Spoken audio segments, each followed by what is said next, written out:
We are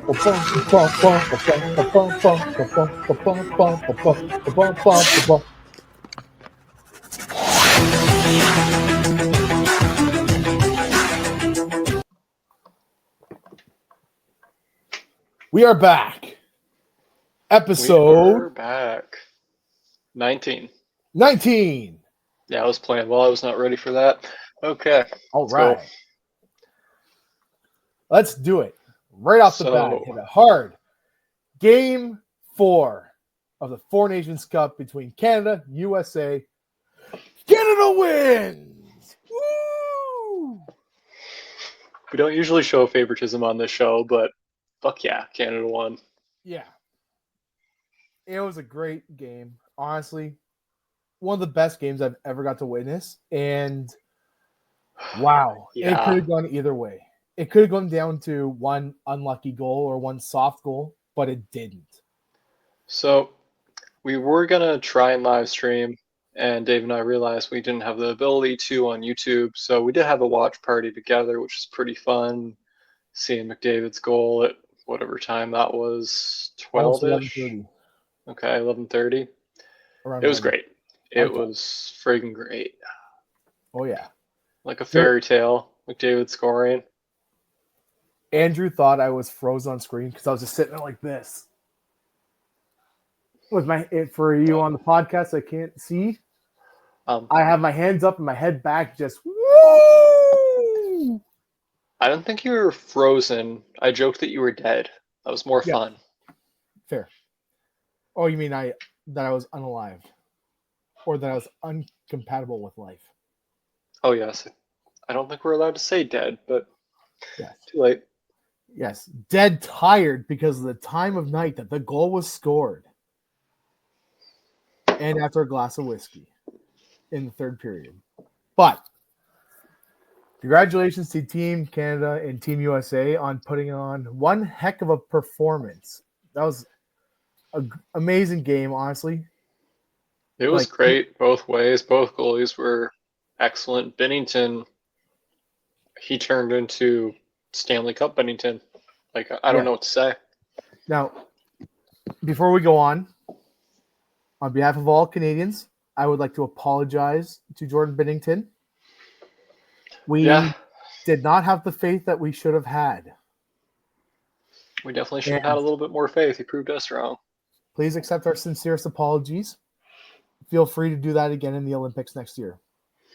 That would be great. I have a feeling Logan Thompson or Mackenzie Blackwood will be taking that spot. Most likely Thompson. But yeah, Binnington very likely. Starts going on a run. He could grab it. Just depends. Yeah, hopefully he's not singing the blues by going back to that team. Okay, first pun of the show there. First pun. Go. It is out of the way. Counter 1. All right. So, the first goal of the game scored by Team Canada. And first, I would like to say both teams played a very strong defensive game. Both teams had their chances. Both goalies made some huge saves. But I'm going to share the goal visualizer of each one of these goals. We're going to break each one down. And the very first goal of the game, scored by Nathan MacKinnon, assisted by Thomas Harley and Sam Reinhart. And Thomas Harley wasn't even supposed to play this game. Josh Morrissey was very sick, and Thomas Harley was the extra. He's kind of came in for him. And since that kid joined the team, he's impressed me.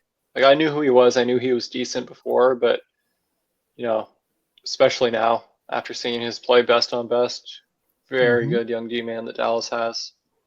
Very strong indeed. Now, let me restart it because I was watching it earlier. So the puck starts off in the back right corner of Team USA, rings around the boards. Sam Reinhart makes a great play to get down low, intercept the pass behind the net, plays up to Thomas Harley, who immediately sends it down to the boards to Nathan MacKinnon. Notice Sam Reinhart parked right in front of the net. That's a key factor in this goal. McKinnon, Thomas Harley sneaks in from the point, distracts a little bit, and look at where McKinnon shot this puck from. Look at all that traffic. There's no way Hellebuck saw that goal. That You was want to go back and pause it right, but when he shoots, like, yep. Bringing in here, Thomas Harley back to the point, back to the McKinnon at the half boards, and this is where he releases that shot. look at the amount of players. So you have two defensemen, Reinhardt, Crosby's off to the side, Brady Tkachuk, and Jack Eichel in front of McKinnon. Like, Jesus Christ. 19's Matthew Tkachuk, isn't it? Yeah, 7's Brady. Yeah. So in this situation here, you have Nathan McKinnon, high slot, absolute rifle of a shot he's got, absolute cannon. Now, there's three forwards covering him. He has the option to dip it back to the point. He has the option to slip it back down to Thomas Harley, who can also fire it straight across to Crosby for the one-timer. There's plenty of videos watching that one-timer. But McKinnon says, fluff to all of that.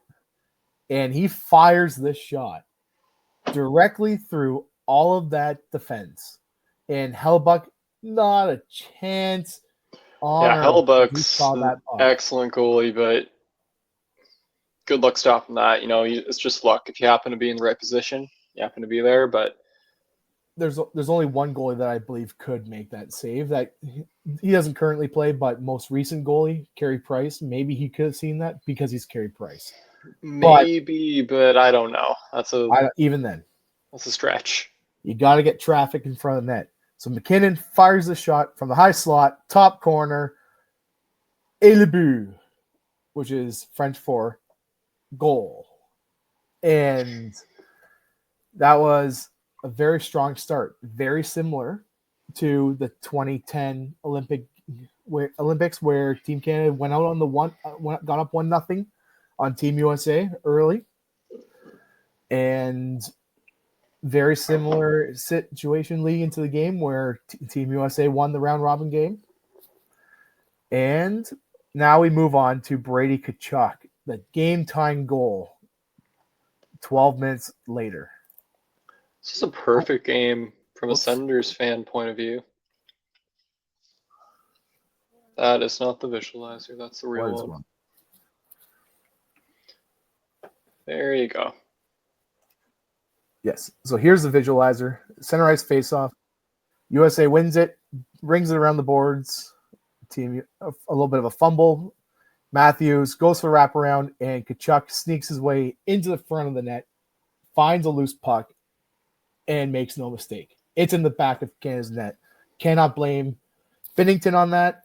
It's a nutcase putting up nutcase plays by getting in front of the net. Look at all the defense Canada has in front of the net. You got to be nuts to get in there.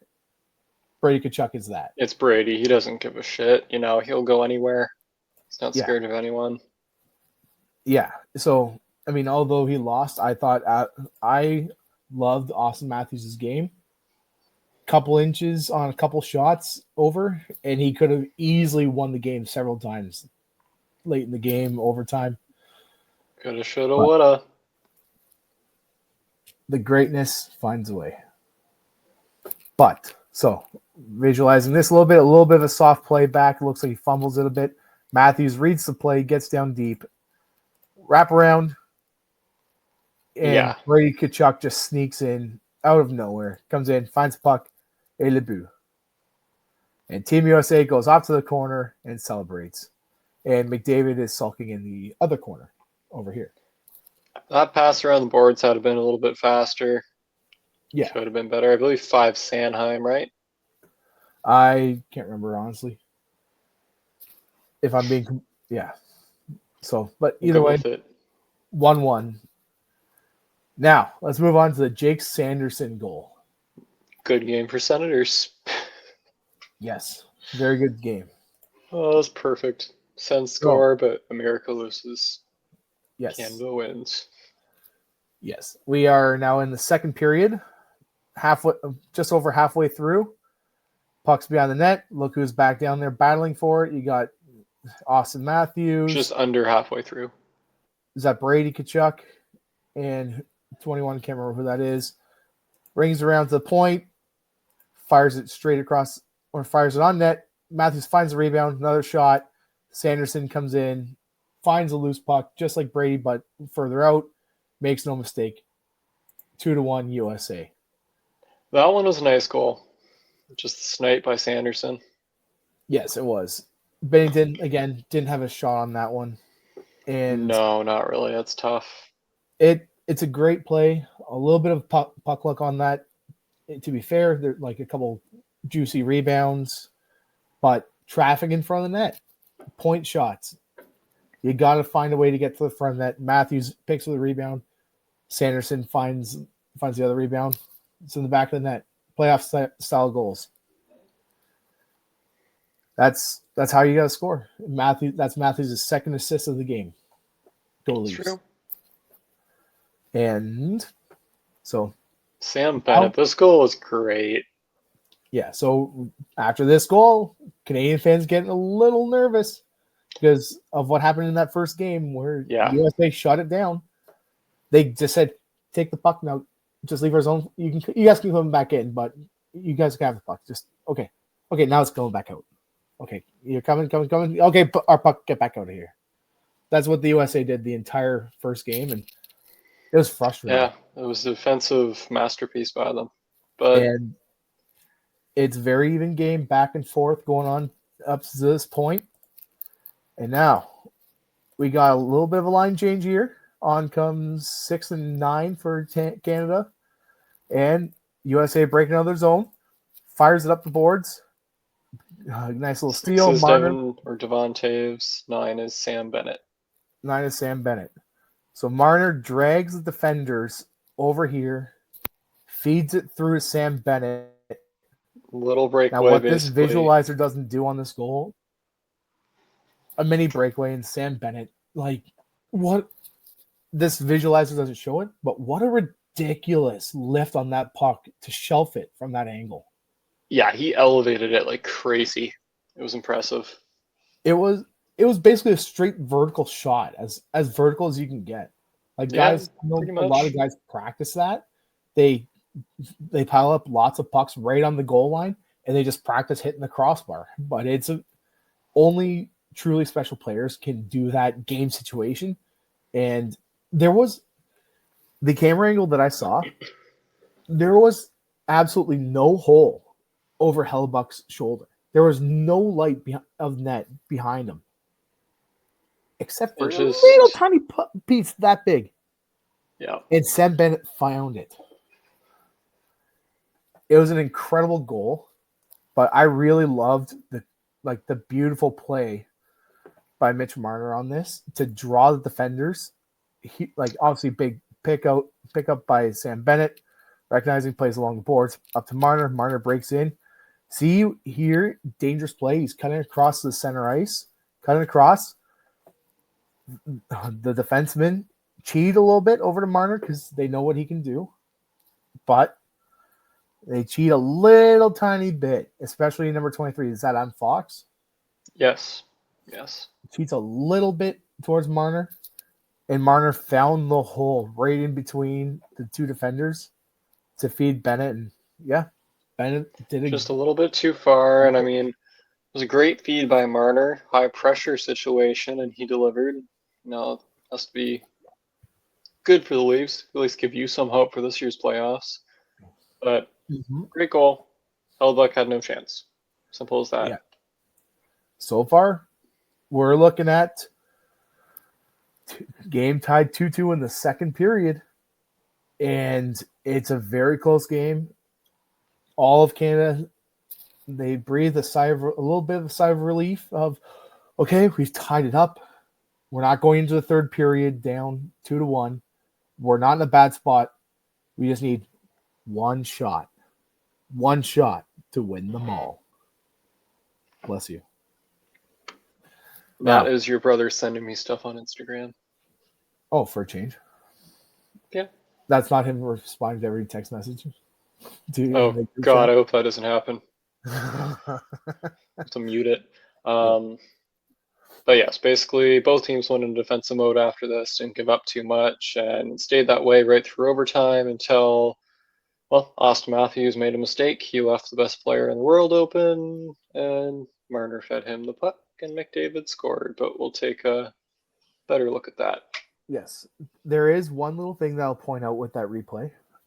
I'm going to play it all the way through first, and then I'll stop it at exactly where I think where I believe not 100% of the blame is on Matthews on this one, and you'll see what I mean. Is a quarter second, just like that little bit of a cheat by Adam Fox on this play, that one little stutter step cost USA that the game time goal here. There's just a little tiny, just tiny little detail. You mean the game-winning goal, right? Yeah, on the game-winning goal. But I'm talking about on the tying goal here. That little stutter step by Adam Fox gave Marner just enough room to feed Bennett. And it's a similar situation in this goal here. I'll show you. So we'll play it all the way through. Here we go, everyone. The Leafs fan is defending Matthews. Yes. So here's it goes. Makar all the way around to Marner. Marner finds McDavid, high slot, and big celebration, bench clearing. Look at all those numbers coming off the bench. Now here's one thing I loved is in here you got Aiden Hill went flying straight out for Binnington. All the players crashed McDavid, but there's a few players that went after Binnington to give him a hug. Doughty was one, yeah. Aiden Hill was another one. I used to be a lacrosse goalie, and I mean I never cared because like the satisfaction was not getting beat by the ball or the puck, and knowing but it's natural. All the players go after a game winner goal. It's always fun to be part of those championship celebrations, but seeing those guys go straight to Binnington was very heartwarming for me, especially as a goalie. It's amazing seeing that because he was we'll get to this a little bit later, but he was the true MVP of the game. We'll touch on that one. Now, I have a special message from Guy. It's going to overtime. Oh, so when he's saying Guy's been on our podcast. He's our Brazilian friend. He's a Bruins fan. The Leafs. Anyone that watches this knows who Guy is.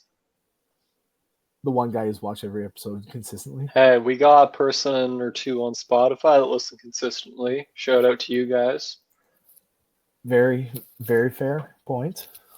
But they don't get to see the handsome man that is our Brazilian friend. They just get to hear his voice, which is like hot knife and butter. Smooth. Okay. Yeah. Well, maybe I'll send that to Guy and,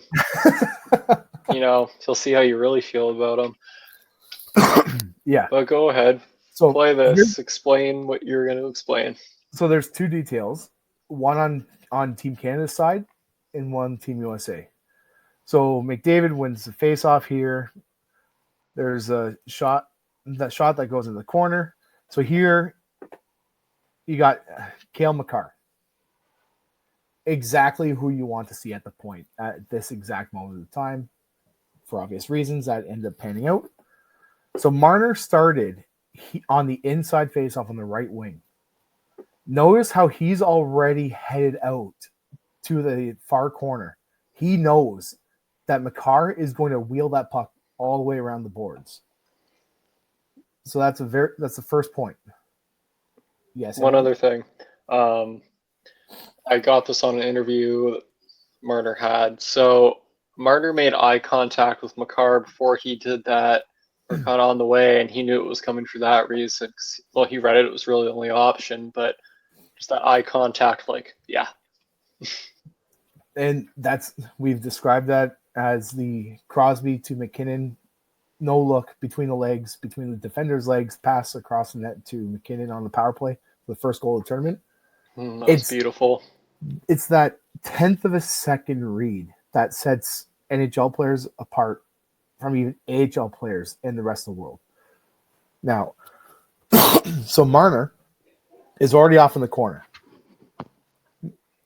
Makar is already reading this bounce off the corner of the boards. And I'll play it through a little bit. Makar cheats off the point. Very obvious play. So here you have Matthews clearly staring down McDavid. And you have, obviously, Hellebuck. But this little point here, you can see just behind, is that Braden Point there, number 21? That's Adam Fox. For Canada? Yeah. So 21 here, yes. That's Braden Point. So you can see this little outline here. That's Adam Fox. Yeah. Makar's got the puck. Makes the play around the boards. Adam Fox, what he should have done to read this play, I can't remember who's number 15 for USA. He's Noah Hannafin. Noah Hannafin. Okay, he's already on Braden Point. Adam Fox is now playing Braden Point as well. So they've double teamed Braden Point in this situation. Now the puck's been wheeled around the back of the net. Notice the trajectory is going straight to Marner on the far corner. Adam Fox is now beside the net, chasing this around the back of the net. That's one very fine little detail. If Adam Fox went the other way, he tried to beat the puck. He tried to beat the puck. But where he was, and maybe I'll stop it there, but because he went the other way around the net, you got Mitch Marner wide open in the corner. Everybody's now focused on Marner. So now, not everyone though. Adam Fox is now puck chasing. He's not puck chasing. This is his side. It's his man.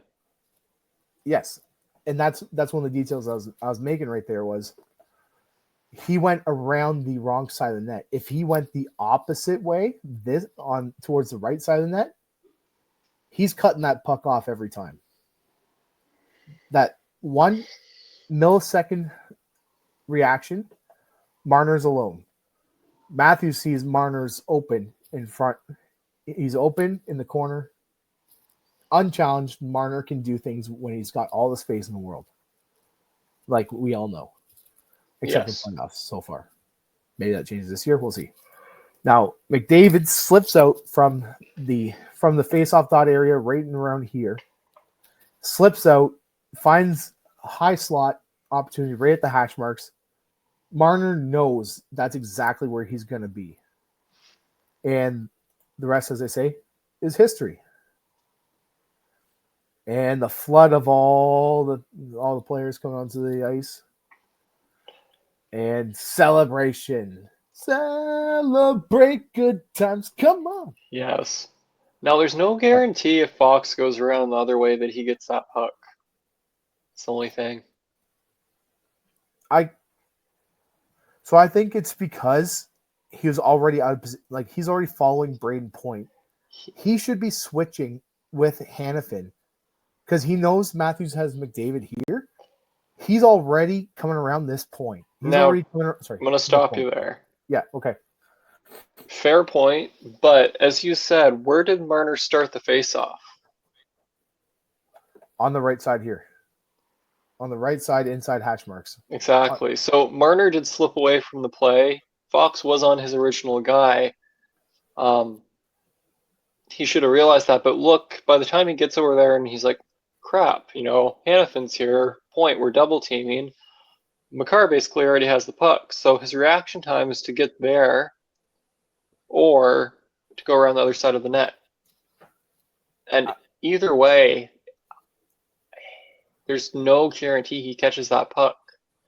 So yes, if he had reacted a little bit differently, Matthews wouldn't have had to go down, given Matthews didn't have to go down.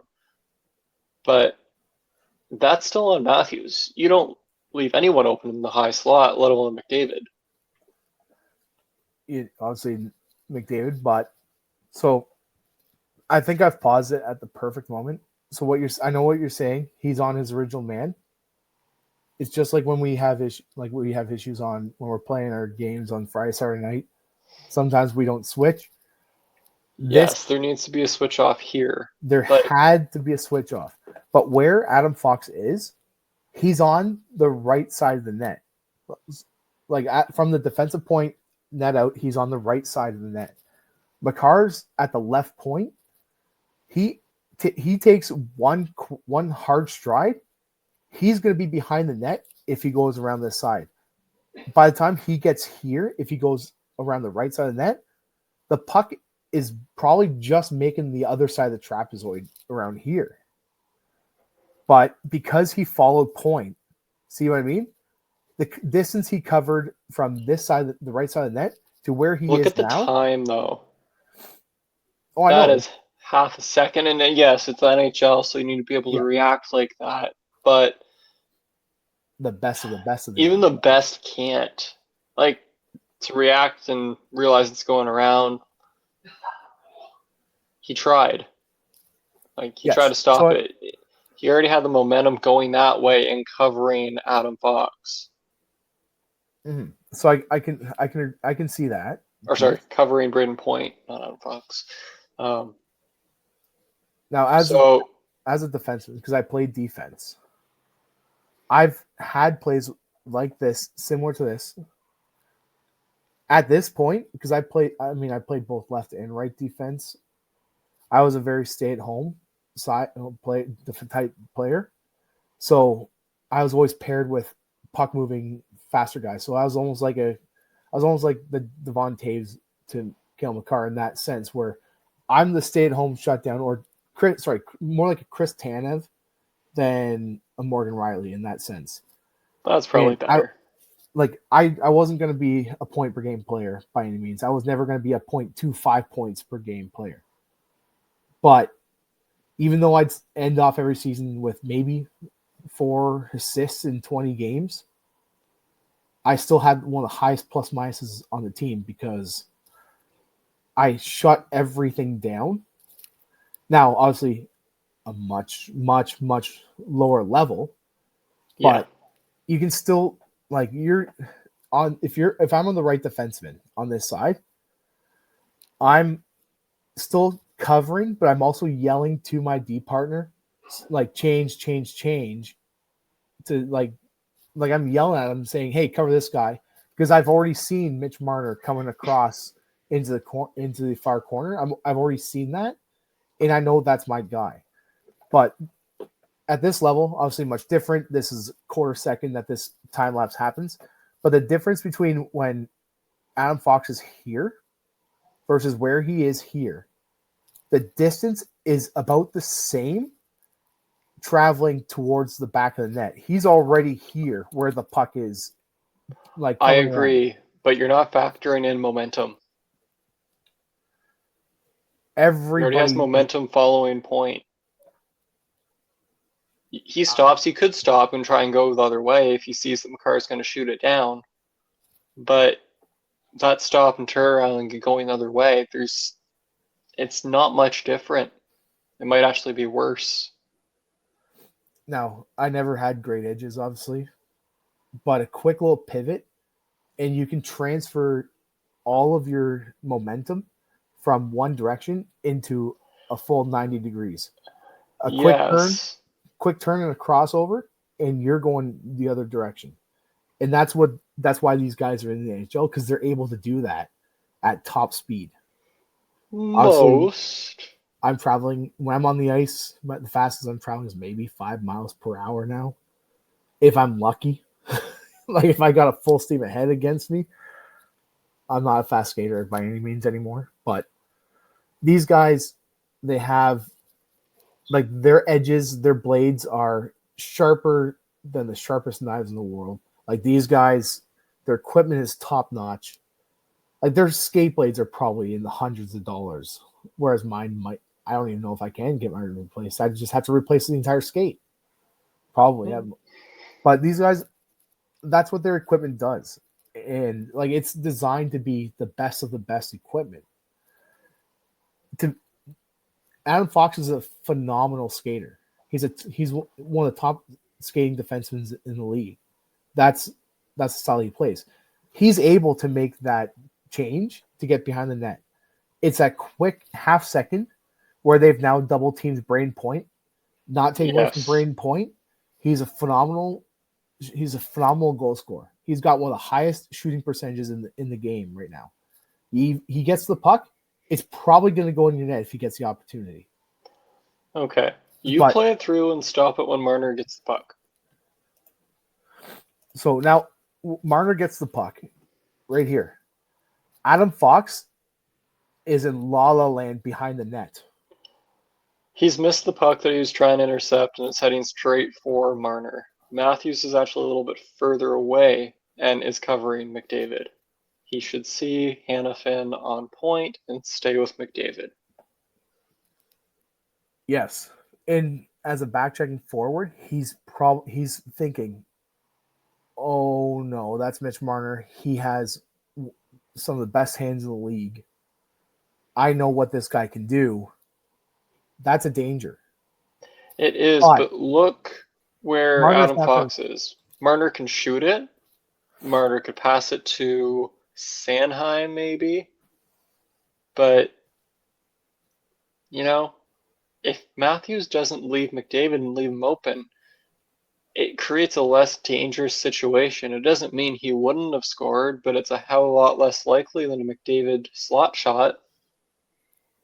I can agree. Now, this is one of the other points that sets McDavid apart from all the other players in the world. Being able to this is one of the things that he's the best in the league at. Finding the open ice in the most dangerous spots of the ice and somehow making defenders look like a chicken, like a surprised chicken, just where'd he go? That's what he does. So notice how he's at the bottom of the hash marks here. Marner has the puck. In a quarter second, he's already transferred up to the high slot. He floats up. Marner's already passed the puck. Matthews goes for Marner. And you still have Hanifin on Braden Point. He's doing his Yes. job.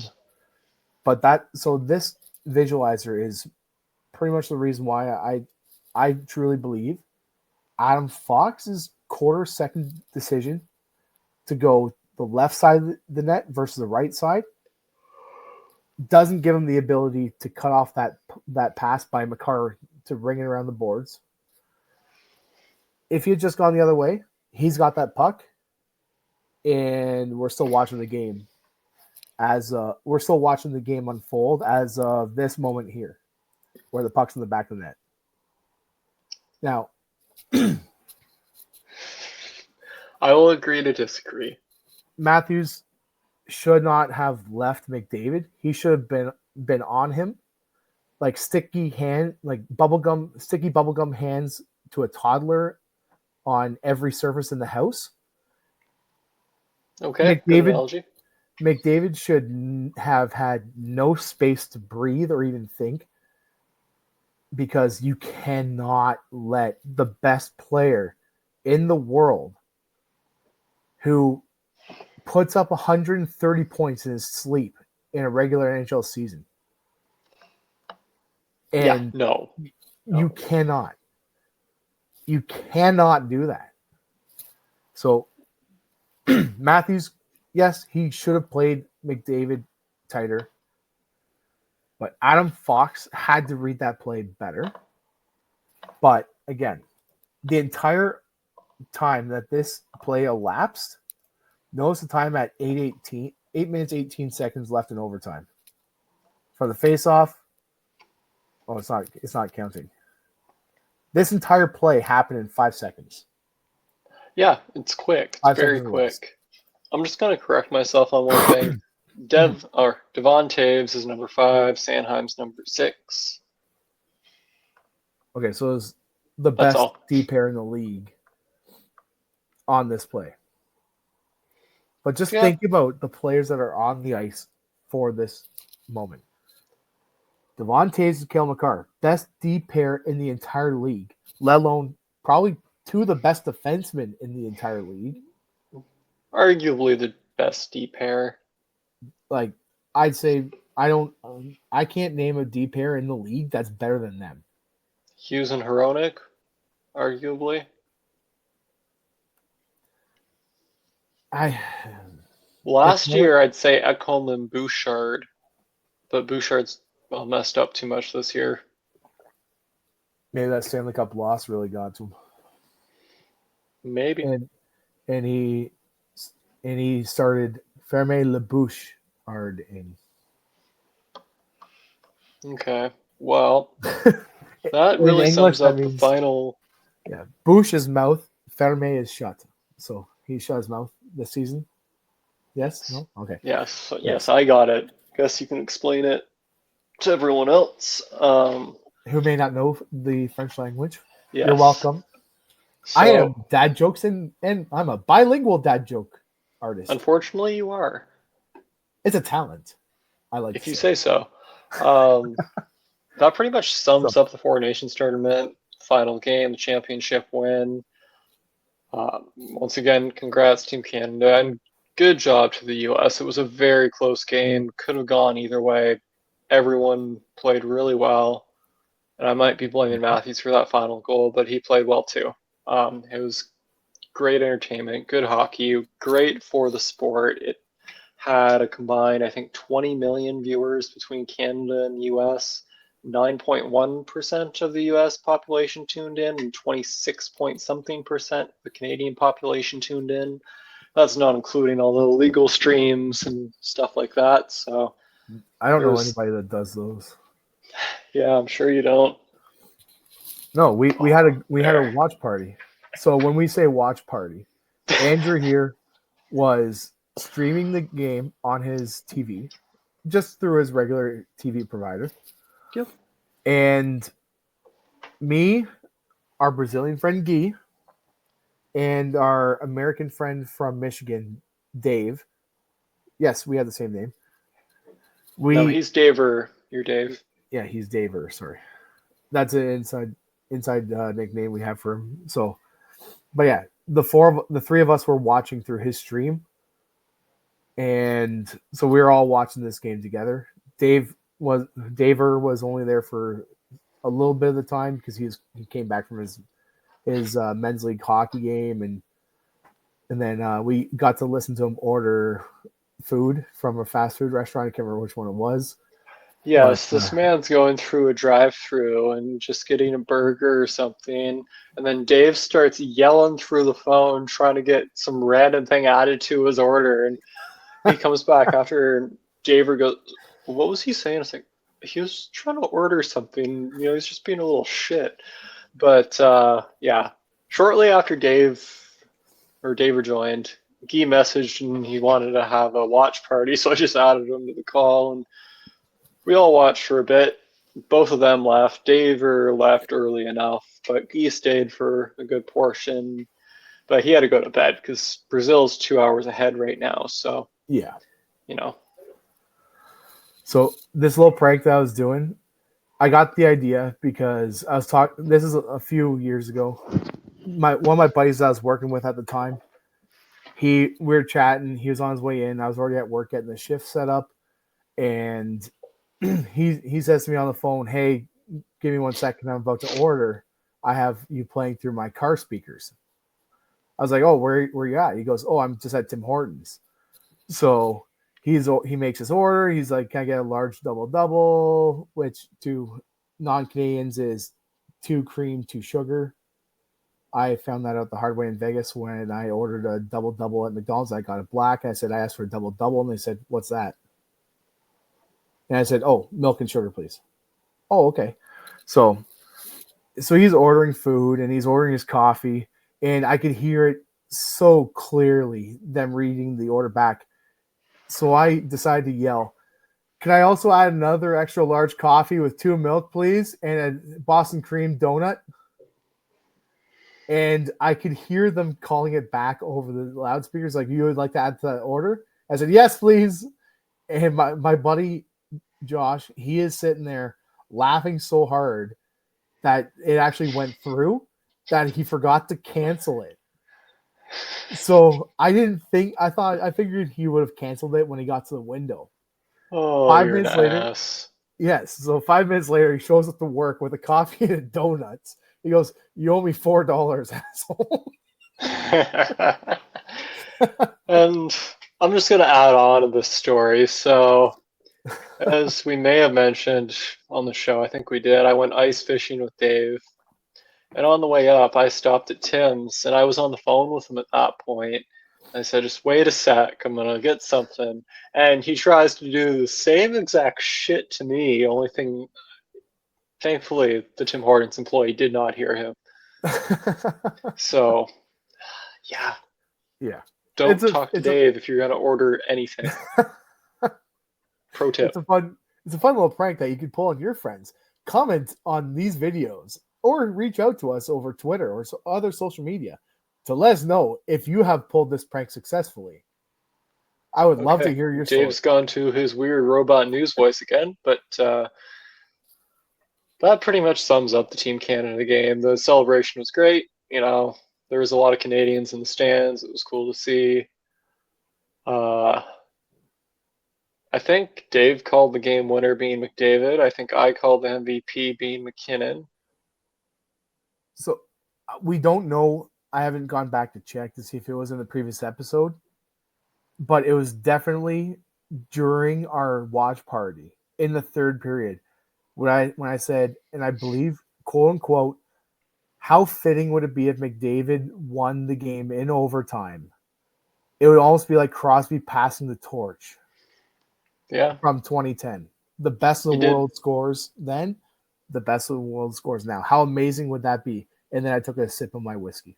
I can confirm he said that. And you might have called McDavid last episode. I'll go back and check that, and Hmm. if I do find that, we'll add it into our next episode, and I'll pull it up on the old YouTube there to show that episode if it did happen or not. So Well, stay tuned to find out.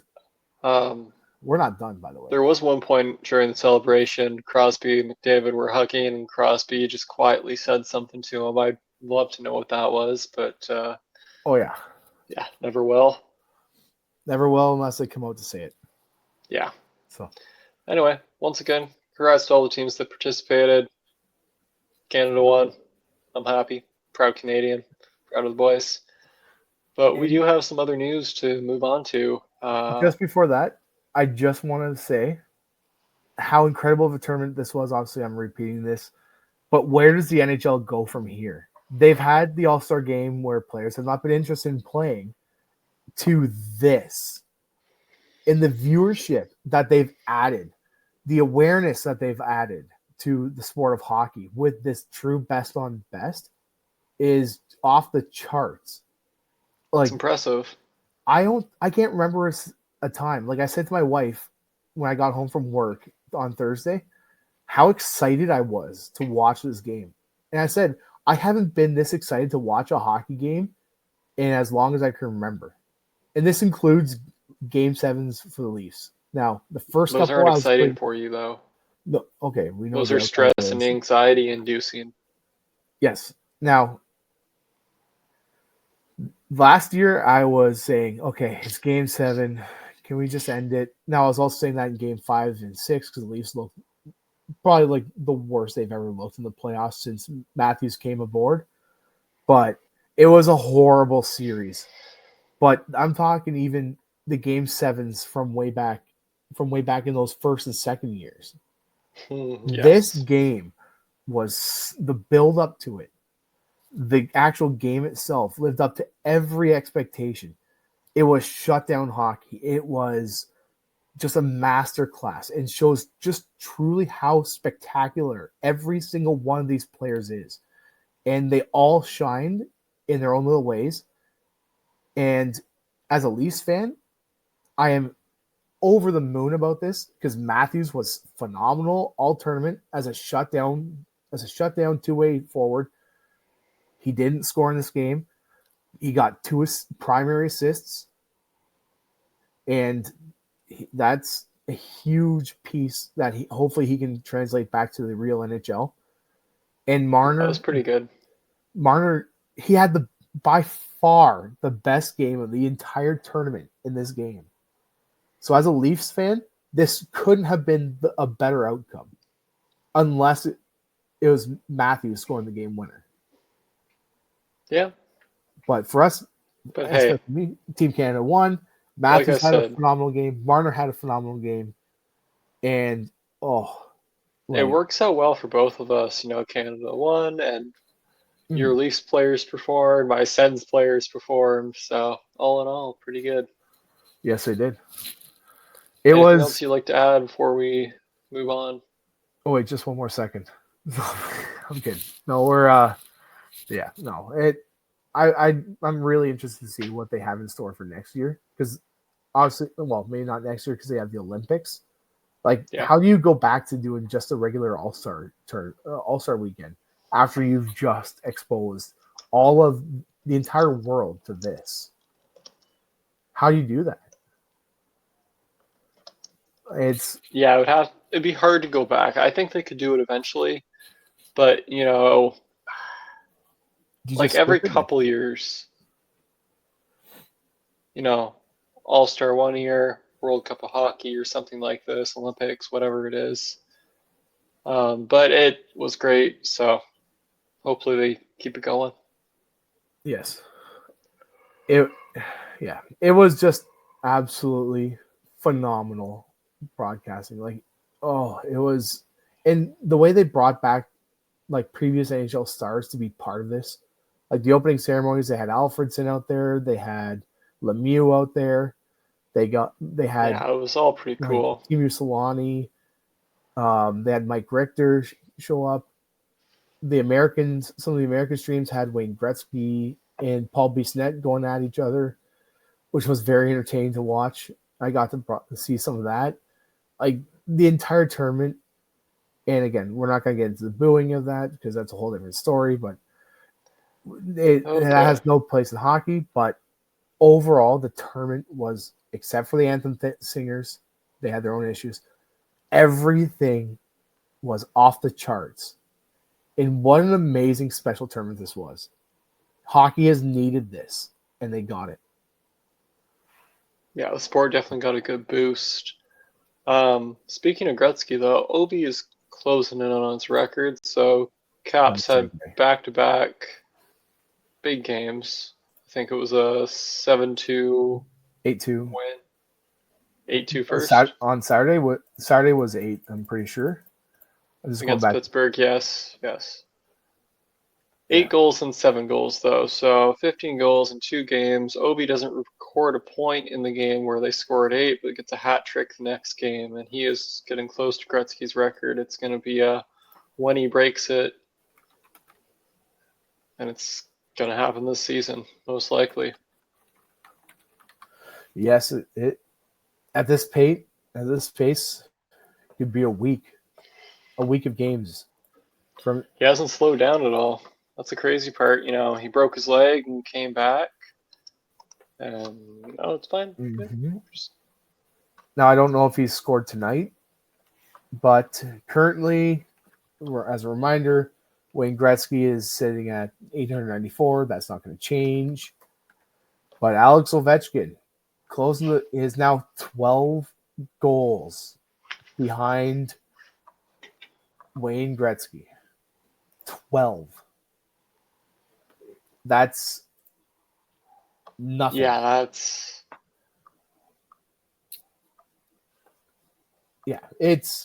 he's right there. He scored tonight. He did? Yeah. So now he's 11. Yeah, the Caps lost 3-1 to the Flames. I'm surprised, but he did score. I mean, with the Washington Capitals in this sense, they're on their 3rd game in 4 nights with travel. So it's the same thing with the Leafs. Oh, wow, the Leafs actually beat the Bruins. I was expecting a blowout there, honestly. Well, maybe not a blowout, but I was expecting the Leafs to lose this game because they just played in Toronto Saturday night. Marner and Matthews and Nylander all played in the tournament So they went from Toronto, hopped on a flight to Chicago, had 1 day in between, and now they play in Boston, where they historically are atrocious. Yes. We So had I a was lot of expecting high-scoring games tonight. I'm just looking at the scores. You the have Blues. The yes, Blues are up 7-1 halfway through the third. yes. I was going to include that right away because it's not done, but Rangers beat the Islanders 5-1 while getting outshot 37-18. Jeez. Yeah. Lightning beat the Oilers 4-1. Blue Jackets beat the Stars 6-4. Mm-hmm. Pens lost to the Flyers 6-1. The Canadians blanked the Hurricanes 4-0.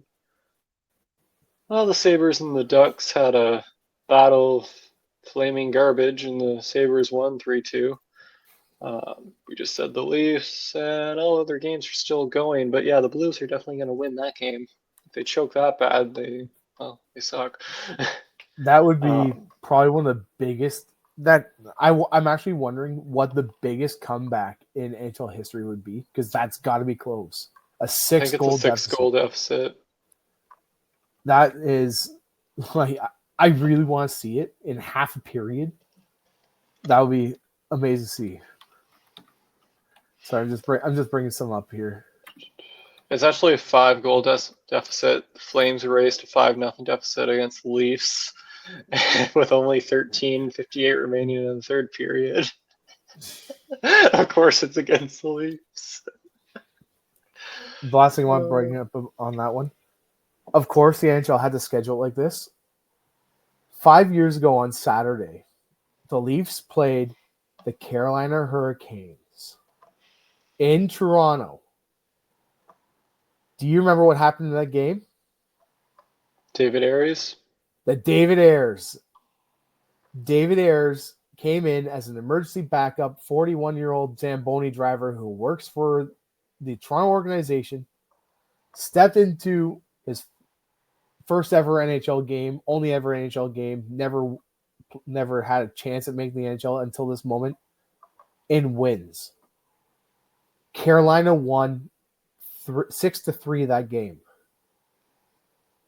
And now the Leafs fans are reminded of that over social media. Hey, remember what happened 5 years ago in Toronto in this very building against the same team? And the Leafs go on to win, almost blowing a lead. Almost, not haven't. They hadn't. They almost blew a 4-0 lead. Carolina comes back. It's close. It's now 4-3. And then the Leafs score 2 empty netters. Anyway, there's our Leafs topic for the day. And stemming from that, Pontus Holmberg has 5 goals in the season, 4 of Dave, which he did not beat a goalie. we don't need to talk about the Leafs. It's fine. It's just a fun stat. I just love it. I love it. It's fine. Fine. We'll move on to a piece that I really want to show because I forgot about this. And it is one of my favorite clips from the Canada-USA celebration. I'm going to pull it up. Okay. Many people have probably seen it. The Brad Marchand piggyback. Oh, yeah, Travis Konechny. Brad Marchand, strange Look tournament. at Konechny, just like a big, happy kid. Here's Steve Levy. Here's your medal. He didn't get a ride back, though. He just had to do that awkward run. Like, look at Brad. Look at their smiles on that. That's amazing. Sorry, yeah. I really wanted to show that. I just thought of that, and I really wanted to show that. I love, like, it was one of my. We were watching it live, and when we saw that, we both started bursting out laughing. It was hilarious. Yeah, it was great. And yeah. Anyways, so we're coming up to the trade deadline. We're gonna go more in depth on that probably next episode, but we do have one trade that happened. So Billy Husso, along with his $4.75 million cap hit, has been traded from the Wings to the Ducks in exchange for future considerations. Initially, I was thinking that this was okay. They're moving Gibson, and they have their backup goalie. But this is not the case. So what happened was basically all their minor league goalies have gotten injured outside of one that's playable. So they need someone that's a backup. So it's kind of a win-win. They get someone who's going to be a UFA after this year, so it doesn't affect the future. And they get goaltending in the minors. And at the same time, Detroit gets rid of that $4.75 million cap hit without having to pay. Mm-hmm. So that's just a win-win. Gibson is not going anywhere. Yeah. Not at this time. The longer they wait, the higher its value goes. For who? Someone for the Ducks. You think Gibson's going to have higher value? With less... Teams are going to be panicking, and they're like, some GMs are going to be pulling triggers and overpaying for them. There's not a big need on the goalie market, though. Not anymore. You look at... Excuse me. Sorry about that. You look at Colorado, they're fixed. Yes. You look at... Christ, why am I blanking? Carolina? Yes, but no. There's another team that traded for a goalie.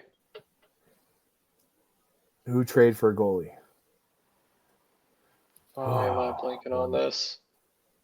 That's what we do it. This is what we get for recording at 10 o'clock.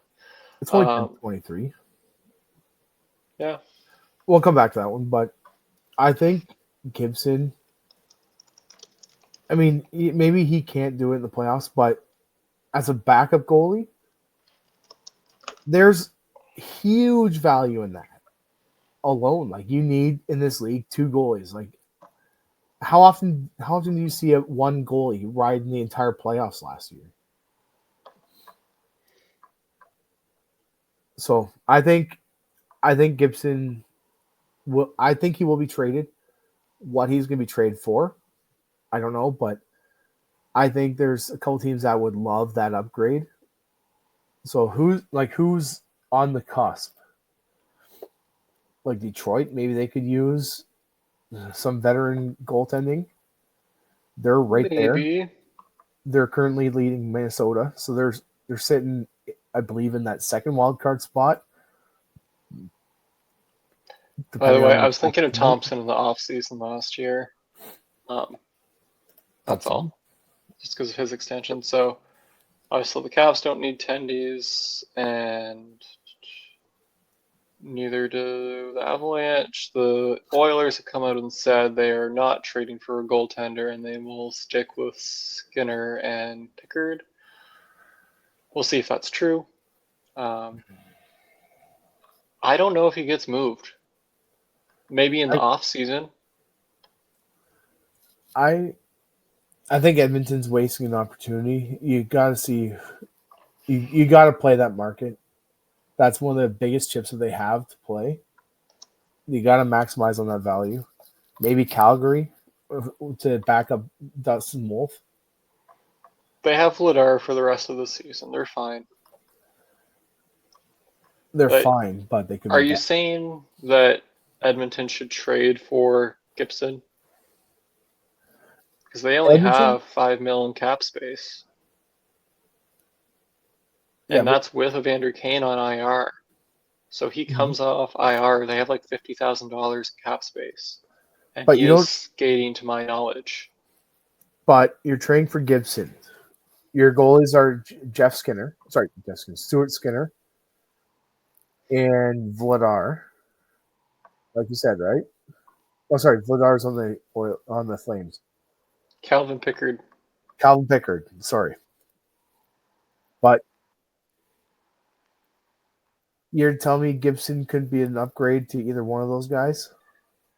Gibson easily could be. He's had a better year this year after having a few down years, but he is signed to a $6.4 million cap hit. So they would need to find a way to fit that in. I highly doubt the Ducks are going to retain that for the next 3 years. Now, you can do cap retention for just 1 year, can't you? Like, hey, we'll retain it this year, then you take the brunt of the cap next 2 years. I'm sure there's some sort of way you can I make that don't deal. think you can. I'm sure you could.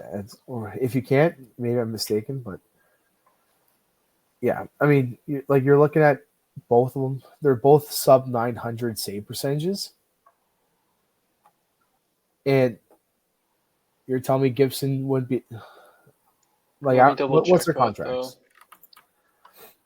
though. Stuart Skinner's is 898. Calvin Picard's an 896. Stuart Skinner, what's his contract like? I can't remember. 2.15, something like that. Let's see. 2.6. 2.6. Their goalies are cheap. They spend 3.6 million on goalies. Both those goalies are signed this year and next. Fair, but the real issue here is the 9.25 spent on Nurse, and I think they're lucky that Bouchard's had an off year this year, because if they can get him around 8 mil, it won't be too bad. I'd personally explore other options and see if you could do a big 1-for-1, but I don't know if you'd get the value back. So looking at who can go the other way, would you be looking at, I mean, let's see. Their biggest hits on defense are Darnell Nurse and Matthias Ekholm. 9.25. Unmovable. And They're not moving him. He's the reason why Bouchard is able to do what he can do. Yeah. But Nurse has no movement clause, so he's not going to move unless he wants to, and they'd have to pay to move him. He's had a better year this year, but still not 9.25 until 2030 good. I mean, I'm sure the Ducks aren't going to do anything next year. They're not going to be like, or hopefully they take a step. You're talking 5 years. 5 years. Do you see the Ducks being a playoff team in 5 years? Probably, yeah. I don't know that they are, because look at the teams that they have to pass on that. And some of these teams are very good now, and some of these teams are fairly young. But it's... Anyways, so we're way off topic. I don't think Gibson's getting moved. At least, I wouldn't say for sure no, but most likely no. I think there's going to be a deal involving Gibson. I think the team that could use him the most is Edmonton. But they could use him the most. I'll agree there. I just don't know if the numbers work or the cost works.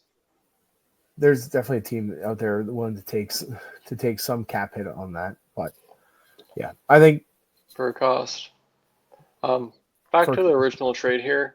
Husso to the Ducks, future considerations. It's like I give a B to both teams. Neither are getting anything great. The Wings are getting cap relief, and the Ducks are getting an overpaid goalie. That helps their situation. So it's originally spectacular, but it's a win-win. I was on the drive home this afternoon, and we were talking about this trade a little bit. And my first thought was, so they're trading a goalie for future considerations. And it's because the Ducks need a goalie. My first thought was, why didn't they use him as a loaner?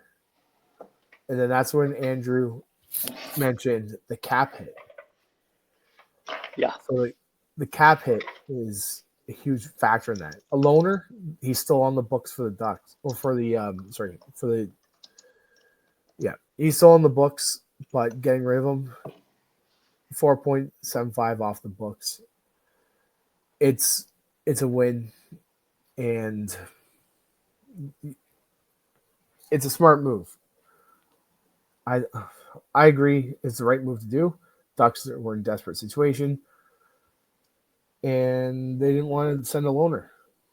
because Yeah. it's also frees up some space for the the cap deadline, the trade deadline coming up. Sorry, my brain's a little fried. Yeah, very smart move.